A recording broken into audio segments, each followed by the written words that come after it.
And absolutely, when you say that they have to get into the hooked mindset and build these apps, and that is where the banks are headed to. Now, why don't you walk us through the TIVA model? I call it the TIVA model. I don't know, like it was. Sure, that's a good way to remember it. Or Atari. Some people call it Atari because it's a hook has a trigger, an action, a reward, and investment. So ATARI.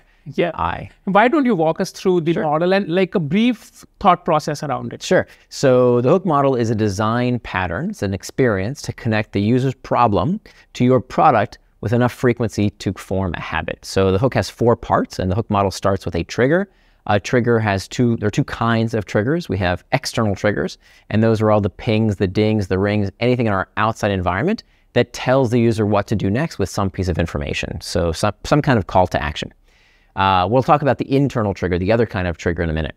The action is the second step of the hook, and the action phase is where the user does the simplest thing in anticipation of a reward. Open the app, scroll a feed, click a play button, any simple action done to get to the next phase of the hook, which is the reward phase. And not just a reward, it has to be a variable reward, some kind of uncertainty, some kind of mystery involved with what the user might find the next time they engage with the product. And then finally, the investment phase, where the user puts effort into the product for 2 reasons.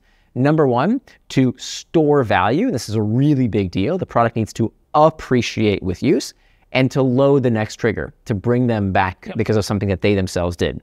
So that through successive cycles through these hook models, we start to build an association with what's called an internal trigger. An internal trigger is an uncomfortable emotional state. Loneliness, boredom, fatigue, stress, anxiety, uncertainty, these uncomfortable sensations that when we experience, we look for relief with some kind of product and service.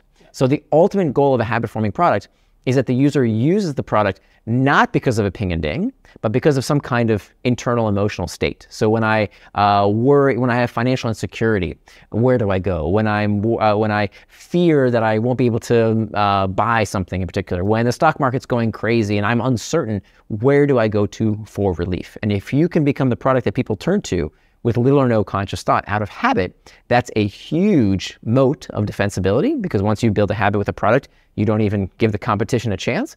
And it's a wonderful way to change consumer behavior by putting them on a path that benefits not only the company, but of course your end user as well. Thank you